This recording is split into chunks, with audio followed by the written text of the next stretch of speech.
मतलब बच्चों चैप्टर को आगे बढ़ाते हुए पिछले पिछले जो वीडियोज आए हैं उनमें आपने पढ़ा है कि चार्ज हम कैसे ला सकते हैं और अपने प्रॉपर्टीज ऑफ चार्ज भी पढ़ चुके हो, ठीक है ना।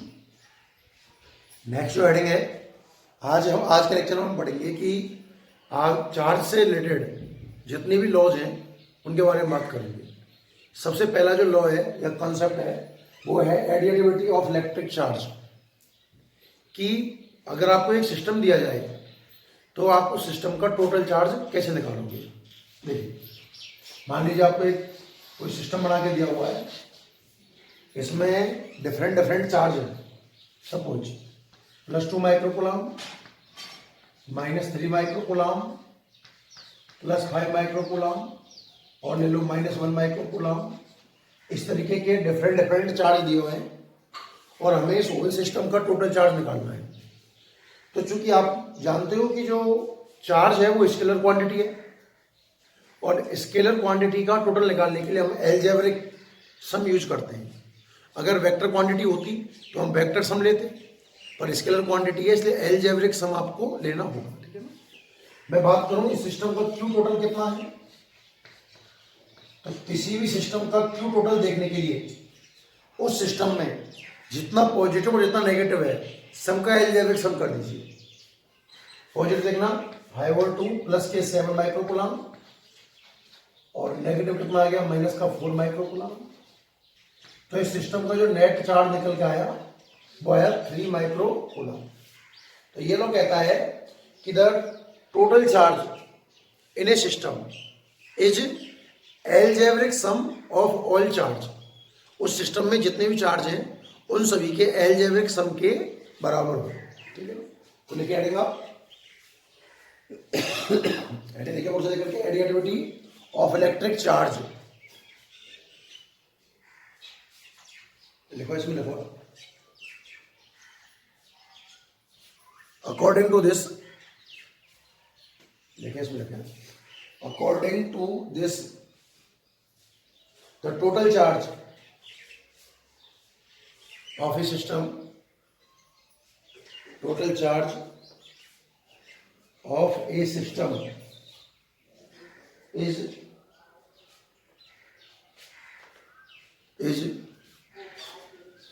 equal to total charge of a system is equal to algebraic sum is equal to algebraic sum of all charges present in system. According to this, the total charge of a system is equal to algebraic sum of all charges present in system. मतलब एक system में जितने भी charge हैं उन सभी चार्जों का अगर मैं अलजेब्रिक सम कर दूं तो टोटल चार्ज आ जाएगा। कोई भी एक एग्जांपल ले चलो, एग्जांपल बना करके ऐसा कोई भी एक सिस्टम बना लीजिए। कितने ही चार्ज दे सकते हो, मिनिमम 2 होंगे, 2 से ज्यादा आप कितने भी ले सकते हो, ठीक है ना। और उन सबका अलजेब्रिक सम कर दीजिए, आपको टोटल चार्ज निकल के आ जाएगा। चलो देखो,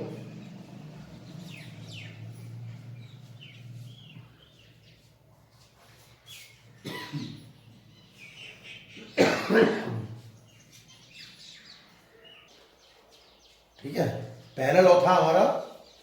अब जो सेकंड लॉ है वो है invariance of electric charge. Invariance of electric charge, ये लॉ क्या कहता है, सुनना ध्यान से। आपको कल मैंने प्रॉपर्टीज ऑफ चार्ज पढ़ाई थी, उसमें जो लास्ट की प्रॉपर्टी थी वो मैंने ये लिखाई थी कि the value of charge does not depend on its speed. कि कोई चार्ज चाहे रेस्ट पोजीशन में हो चाहे वो मूविंग कंडीशन में हो, दोनों में उसकी वैल्यू सेम रहती है।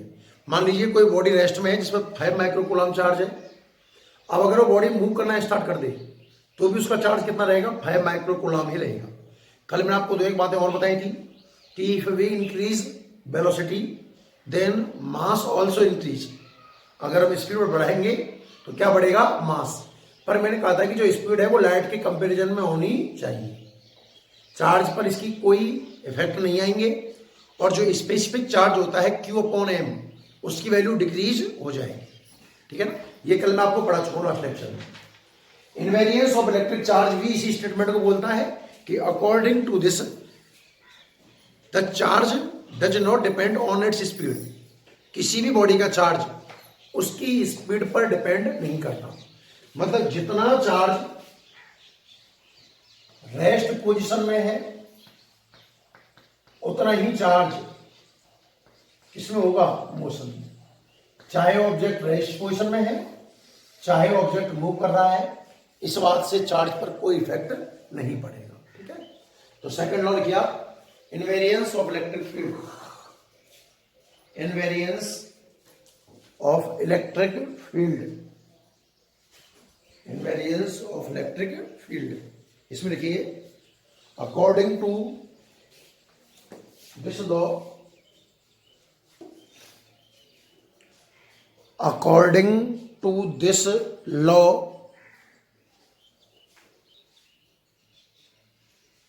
charge, according to this law the charge does not depend on its speed, according to this law the charge does not depend on its speed, according to this law the charge does not depend on its speed। समझ गया, चाहे body rest में है चाहे move कर रही है, दोनों ही कंडीशन में चार्ज पर कोई इफेक्ट पड़ने वाला नहीं है।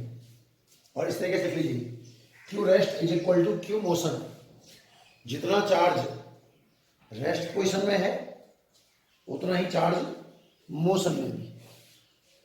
नोट कर लो इसको, ठीक है।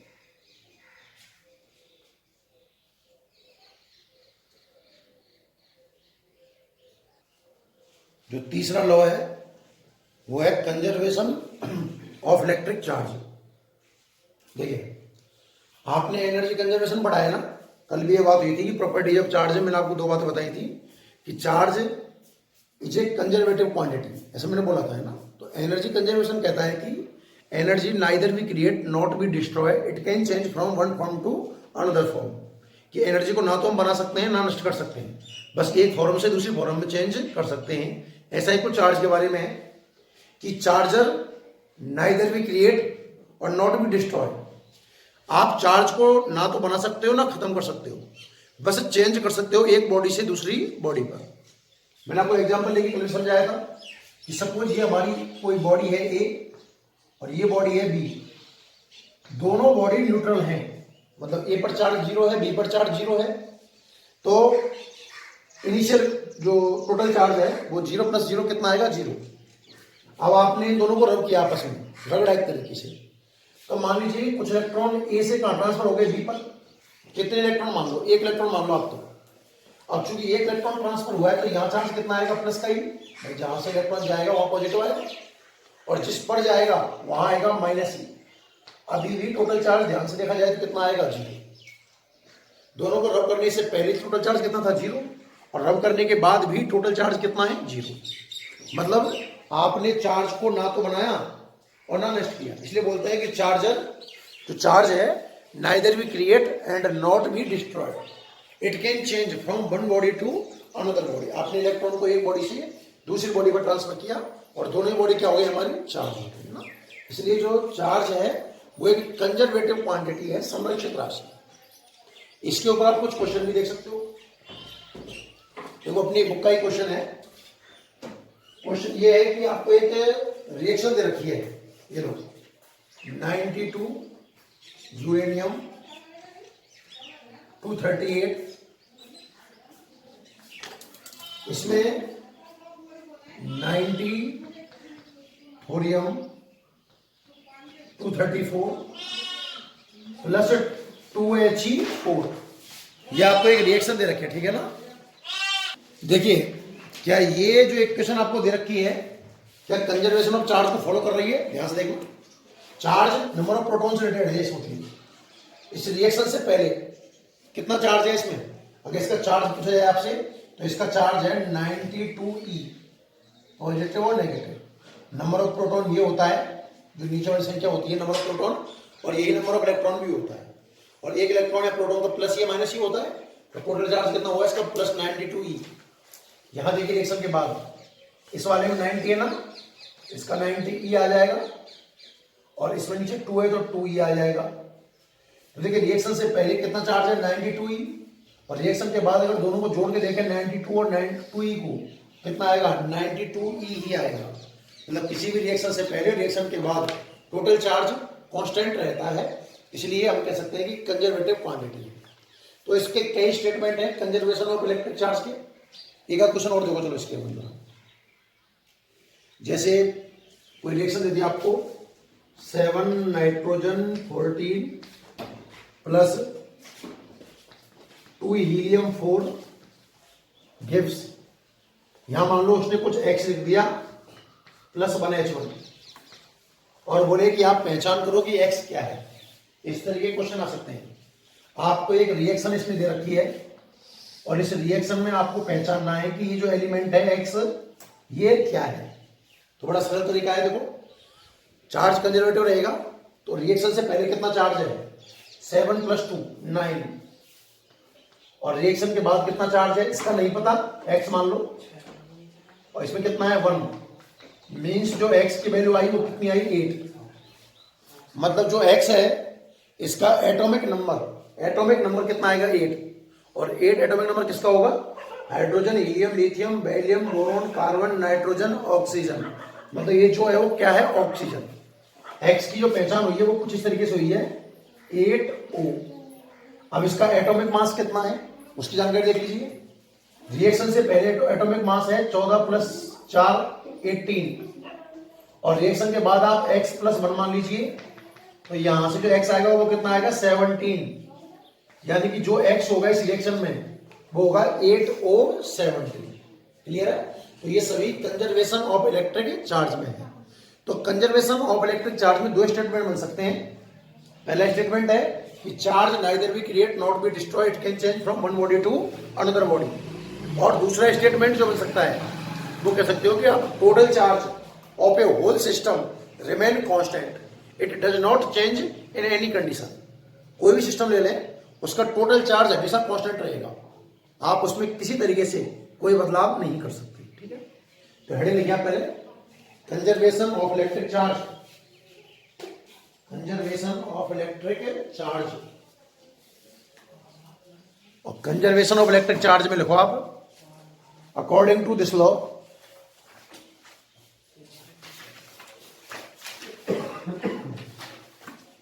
according to this law,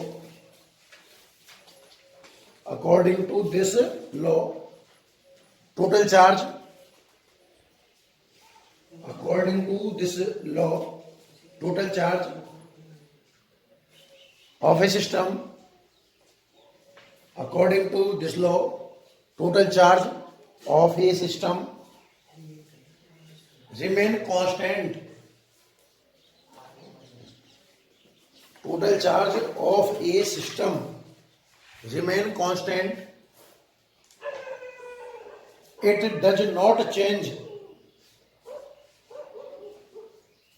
It does not change in any condition. According to this law, the total charge of a system remain constant. It does not change in any condition. Clear? अब आप screen pause करके ये वाला example लिखना है और ये वाला एग्जांपल लिख सकते हैं यहां से। क्लियर है? तो यहां पर 3 लॉ हो गए अपने चार्ज के। नेक्स्ट जो हमारा लॉ है नंबर 4 वो है क्वांटलाइजेशन of charge. Quantisation of charge सुनो ध्यान से। क्वांटलाइजेशन का मतलब मैंने आपको कुछ थोड़ा बहुत कल ही बताया था और आज फिर बता रहा हूं कि आपको किसी बॉडी पर चार्ज लेके आना है। कोई बॉडी है न्यूट्रल बॉडी, इस पर हमें चार्ज लेके आना है। तो इस बॉडी पर मिनिमम वैल्यू क्या हो सकती है चार्ज की? या ऐसे कहूं कि इस बॉडी पर मिनिमम आप कितना चार्ज क्रिएट कर सकते हो। तो भैया चार्ज लाने का तरीका क्या था कि नंबर ऑफ इलेक्ट्रॉन चेंज करने होंगे और आप मिनिमम 1 इलेक्ट्रॉन चेंज कर सकते हो। इंक्रीज करोगे तो नेगेटिव और डिक्रीज करोगे तो पॉजिटिव। मतलब आप इस पर मिनिमम जो वैल्यू ला सकते हो चार्ज की, शायद दैट इज प्लस माइनस ई। आपको किसी बॉडी पर कम से कम चार्ज लेके आना है, बहुत स्मॉल चार्ज लेके आना है, तो आप क्या लेके आ सकते हो, प्लस माइनस ई। क्लियर। उससे आगे प्लस माइनस 2 ई, 2 इलेक्ट्रॉन ट्रांसफर कर सकते हो। 1.5 इलेक्ट्रॉन तो ट्रांसफर नहीं होंगे ना, क्योंकि इलेक्ट्रॉन से कम संभव ही नहीं है। तो जब आप एक बॉडी से दूसरी बॉडी पर इलेक्ट्रॉन लेके जा रहे हो तो कम मिनिमम कितना लेके जाओगे आप, 1, उसके बाद 2, तो प्लस माइनस 2 ही बन सकता है। सेम प्लस माइनस ई नहीं हो सकता है, अब तो सोन ये तो चलता रहेगा। क्या किसी बॉडी पर 1.5 ई चार्ज पॉसिबल है क्या? नहीं।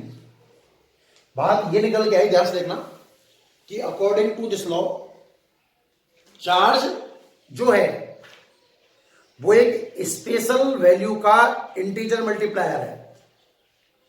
आप जो चार्ज देख रहे हो बॉडी पर वो ई पॉसिबल है। अब ई का मल्टीप्लाई ही पॉसिबल है, 2 ई पॉसिबल है, 3 पॉसिबल है, 4 ई पॉसिबल है। तो कोई भी चार्ज जो होगा ना Q, that is n e, उसमें नंबर ऑफ इलेक्ट्रॉन कैसे होंगे, इंटीजर। नंबर ऑफ इलेक्ट्रॉन कैसे होंगे, इंटीजर। यही लॉ है। According to this law the electron in any charge in a integer multiplier of a special value, कि किसी भी बॉडी का जो चार्ज है ना वो ई का मल्टीप्लाई होगा, खेल खत्म। अब उसमें कितने भी इलेक्ट्रॉन हो सकते हैं, 1, 2, कितने भी मिलियंस हो, उस समय कोई फर्क नहीं पड़ने वाला। ठीक है ना। तो आप हेडिंग देखिए पहले, quantisation of charge, quantisation of charge, quantisation of charge. इसमें लिखिए according to this law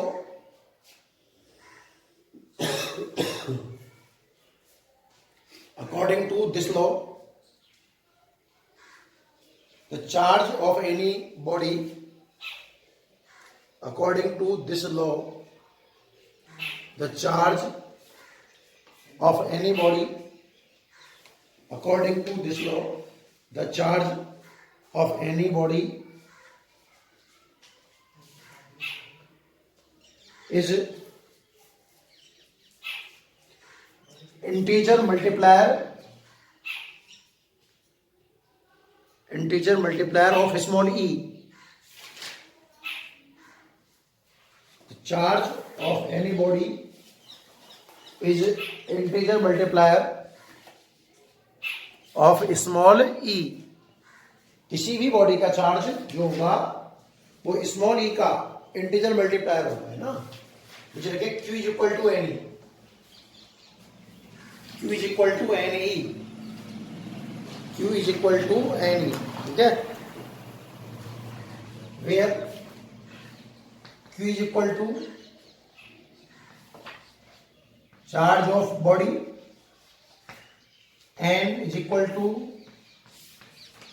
number of electron. याद रहे ये इंटीजर मल्टीप्लायर होगा और स्मॉल ई की वैल्यू आप जानते हो 1.6 10 to the power -19 coulomb. Clear है। तो ये हमारा चौथा लॉ है, क्वांटलाइजेशन ऑफ चार्ज। नोट कर लो, चलो इसको जल्दी से यहां से। ठीक है, अब इसमें कुछ क्वेश्चंस भी बनते हैं, चर्चा करते हैं हम क्वेश्चनों पर, ध्यान से सुनिए। क्वेश्चन ये है,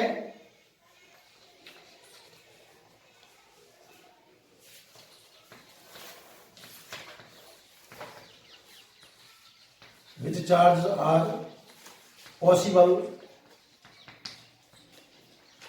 in following। मैं आपको कुछ चार्ज दे रहा हूं, आपको बताना है कि कौन कौन से चार्ज पॉसिबल है। सपोज मैं आपसे जो फर्स्ट चार्ज दे रहा हूं आपको 6.4 इंटू 10⁻⁻21 कूलाम दे दिया सपोज। और मैं आपसे पूछूं बताओ ये वैल्यू चार्ज की पॉसिबल है या नहीं है, तो आप सोच के देखिए कि ये चार्ज पॉसिबल है या नहीं है। देखिए सोचते हैं भाई, चार्ज की वैल्यू तब पॉसिबल होगी जब इसमें जो नंबर ऑफ इलेक्ट्रॉन है ना ये इंटीजर होने चाहिए। कितने ही हो, छोटी छोटी संख्या हो या बहुत बड़ी संख्या, इससे हमारे ऊपर कोई फर्क पड़ने वाला नहीं है, पर नंबर ऑफ इलेक्ट्रॉन इंटीजर होने ही चाहिए। तो नंबर ऑफ इलेक्ट्रॉन निकाल लीजिए इसके अंदर।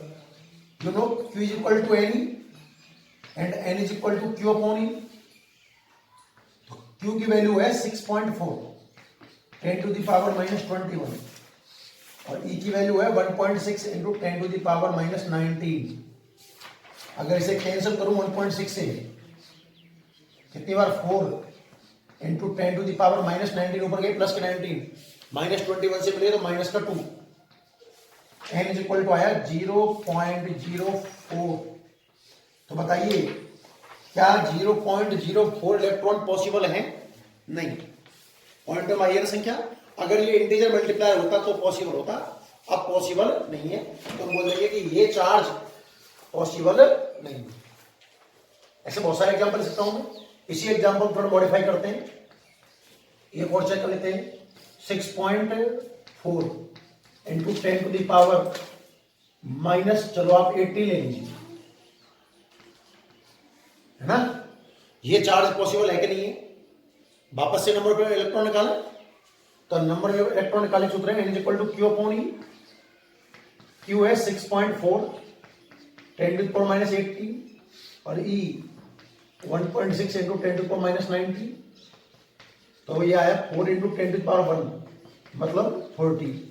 तो 40 एक इंटीजर मल्टीप्लायर है, इंटीजर नंबर है, इसलिए ये चार्ज पॉसिबल है। तो इस तरीके का कोई भी क्वेश्चन आ जाए कि बताओ ये चार्ज पॉसिबल है या नहीं है, चांस में नंबर ऑफ इलेक्ट्रॉन कितने हैं, तो आप यूज करोगे Q is equal to n और आपको n निकालना होगा, वो आएगा कितना Q अपॉन ई। एक तो इसमें इस टाइप का क्वेश्चन बन सकते हैं, ठीक है। दूसरा क्वेश्चन देखिए, देख लेना आप इसको स्क्रीन पॉज करके।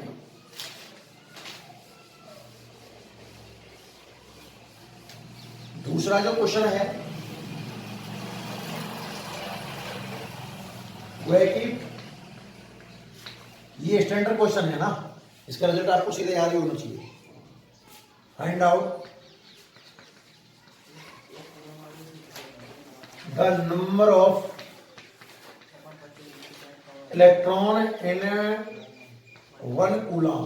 क्वेश्चन ये आपको एक चार्ज दिया हुआ है, चार्ज की वैल्यू क्या है 1 कूलम, और उसमें आपको number of electron find out करने। बहुत सारे क्वेश्चन है, आप करके देखें खुद। You know Q is equal to कितना होता है N and N is equal to Q upon e. Charge 1 है और E की वैल्यू 1.6 10⁻⁻19। सॉल्व कर लो, आपको इससे कोई ना कोई एक आंसर मिल जाएगा, है ना। सॉल्व कर ले इसको, कितना आएगा देखो, नीचे से पॉइंट हटाएंगे तो ऊपर 0 जाएगी, कितना हो जाएगा 10/16। 2 से कैंसिल करेंगे तो 5/8 और 10⁻, ऊपर जाएगा तो प्लस का 19। 1 0 50/8 इंटू 10⁻18। और जब आप इसको कैंसिल करोगे ना, अरे साथ जब कैंसिल करोगे आप इसको तो ये आएगा 6.25 10⁻18 इलेक्ट्रॉन। आपको मैंने एक बात कही थी लास्ट लेक्चर में कि एक कूलम बहुत बड़ी संख्या है। आप ध्यान से देखिए, जब एक बॉडी से दूसरी बॉडी पर 6.25 इंटू 10⁻18 बहुत बड़ा नंबर है ये। इतने इलेक्ट्रॉन ट्रांसफर हो जाएंगे ना, तब जाके चार्ज कितना आएगा 1 कूलम। तो चूंकि ये बहुत बड़ी संख्या है, इसलिए हम यूज करते हैं माइक्रो कूलम और नैनो कूलम। इसलिए आपको जो भी क्वेश्चन दिए जाएंगे वो लगभग 99% क्वेश्चन माइक्रो कूलम की टर्म में होंगे, ठीक है ना। इसमें चलो ये एक तो आप ये लिख लेना स्क्रीन पॉज करके। दूसरा, what is the quanta of charge. Charge का क्वांटा क्या है देखिए,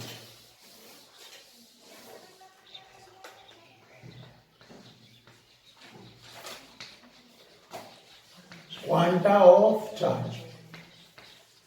तो ये जो वर्ड है ना क्वांटा, क्वांटम वर्ड का मतलब है मिनिमम पॉसिबल वैल्यू किसी भी चीज की। भाई कम से कम चार्ज की वैल्यू कितनी पॉसिबल है, या मैं कहूँगा न्यूट्रल बॉडी है, उसे मुझे चार्ज देना है, मिनिमम चार्ज देना है, मिनिमम चार्ज। तो आप किसी बॉडी को मिनिमम चार्ज कितना दे सकते हो, प्लस माइनस ई। कितना दे सकते हो, प्लस माइनस ई, बड़ा कहें तो plus minus 1.6 × 10⁻⁹ coulomb. That is the quanta of charge, या इसको अपन प्राइमरी चार्ज भी कह सकते हैं। क्वांटा ऑफ चार्ज कह दो या प्राइमरी चार्ज कह दो, ठीक है ना। एक क्वेश्चन और बनता है कि एक एक्सपेरिमेंट है, मिल्कन ऑयल ड्रॉप एक्सपेरिमेंट, जिससे क्वांटम जो उसकी नेचर है उसकी पुष्टि होती है। कि वो write the name of experiment which represent quantisation of charge. उस एक्सपेरिमेंट का नाम बताओ जिससे इसके क्वांटम नेचर की पुष्टि होती है। तो उसका नाम है मिल्कन ऑयल ड्रॉप एक्सपेरिमेंट। आप याद रखें इसको direct, Millikan oil drop experiment. Clear. यहां अपने 4 लोग, ठीक है। नेक्स्ट जो लॉ है, लास्ट है ये ना, 5वां, कूलम्ब्स लॉ। सबसे इंपॉर्टेंट यही है। देखिए आपने प्रॉपर्टीज ऑफ चार्ज में पढ़ा है कि like charge repels and unlike charge attract to each other. अगर हम 2 चार्ज लें, वो दोनों सेम साइन के हैं तो उनमें रिपल्सन फोर्स लगेगा, और अपोजिट साइन के हैं तो उनमें अट्रैक्शन फोर्स लगेगा, ठीक है ना। अब देखिए ध्यान से पढ़ते हैं। सपोज कि यहां एक चार्ज है जिसकी वैल्यू है Q1, और यहां से कुछ डिस्टेंस पर एक चार्ज और है जिसकी वैल्यू कितनी है Q2, और बीच की डिस्टेंस कितनी मान लें R। अब देखिए इन दोनों के अंदर एक इलेक्ट्रोस्टैटिक फोर्स, जो फोर्स लगेगा अट्रैक्शन रिपल्सन, उसका नाम है इलेक्ट्रोस्टैटिक फोर्स। तो वो अट्रैक्शन है कि रिपल्सन है, इस बात का निर्धारण तो इनके साइन करेंगे। दोनों पॉजिटिव पॉजिटिव हैं या दोनों नेगेटिव नेगेटिव हैं तो रिपल्सन होगा, और एक पॉजिटिव और एक नेगेटिव है तो अट्रैक्शन होगा। अब बात आती है कि इस इलेक्ट्रोस्टैटिक फोर्स का मैग्नीट्यूड कहां से आएगा। जो इलेक्ट्रोस्टैटिक फोर्स लग रहा है ना, वो कितना लग रहा है, इस बात का पता कौन लगाएगा। तो कूलम्ब का नियम वही काम आता है। सबसे पहले हमारे दिमाग में ये होना चाहिए कि कूलम्ब्स लॉ क्या काम आएगा। तो इसका आंसर है कि कूलम्ब्स लॉ 2 चार्ज के बीच में जो इलेक्ट्रोस्टैटिक फोर्स लग रहा है उसका मान बताएगा, उसका मैग्नीट्यूड आपको बताएगा, ठीक है ना, ठीक है ना। तो कूलम्ब्स लॉ जो है वो 2 चार्ज, कंडीशन है कि चार्ज स्टैटिक होने चाहिए और पॉइंट चार्ज होने चाहिए। ये कंडीशन है कि कोई 2 पॉइंट और स्टैटिक चार्ज के बीच जो इलेक्ट्रोस्टैटिक फोर्स लग रहा है उसका मैग्नीट्यूड देता है। तो कूलम्ब ने क्या कहा कि जो लगने वाला फोर्स है ना, वो डायरेक्टली प्रोपोर्शनल है ये जो चार्ज हैं इनके मल्टीप्लाई के, और अच्छा बोलूं तो मैग्नीट्यूड ऑफ चार्ज के मल्टीप्लाई के। मतलब जो चार्ज की वैल्यू है वो विदाउट साइन जमानी है, बिकॉज जो फोर्स है वो वेक्टर क्वांटिटी है, और वेक्टर क्वांटिटी में जो साइन है वो डायरेक्शन में चला जाएगा, है ना। तो मैग्नीट्यूड लो, जैसे Q1 है, इसका मैग्नीट्यूड हो गया मॉड Q1 और इसका हो गया मॉड Q2, ठीक है। तो according to Coulomb the electrostatic force is directly proportional to the multiply of magnitude of charge. तो according to Coulomb the force is directly proportional to the multiply of mod of charge and force inversely proportional to square of distance. अगर दोनों statement को मिला के लिखूं तो F is proportional to, चाहे वाले मापांक मॉड हटा दीजिए, Q1 Q2 upon R square, और इक्वल को हटाओगे तो कांस्टेंट काम में आता है K, Q1 Q2 upon R square. ये है कूलम्ब्स लॉ। तो इसमें 2-3 क्वेश्चन बनते हैं। पहला क्वेश्चन कि कूलम्ब्स लॉ क्या क्या यूज में आता है, तो आप कहोगे कि ये किन्हीं 2 पॉइंट और स्टैटिक चार्ज के बीच लगने वाले इलेक्ट्रोस्टैटिक फोर्स का मैग्नीट्यूड देता है। दूसरा कि कूलम्ब्स लॉ होता क्या है, तो according to Coulomb's electrostatic force is directly proportional to multiply of charge and inversely proportional to square of distance. दोनों को मिला के लिखेंगे, ये फॉर्मूला याद रखिए, F बराबर K Q1 Q2 upon R square, और जो K की वैल्यू है यह आएगी 9 इंटू 10⁹9 न्यूटन के क्यों निकाल सकते हो metre square upon coulomb square, ठीक है ना। ये कूलम्ब्स लॉ है। आज के लेक्चर में हम यहीं तक पढ़ेंगे, बाकी कल इसके क्वेश्चंस देखेंगे। आप इतना पढ़ के पूरा रखो, ठीक है ना।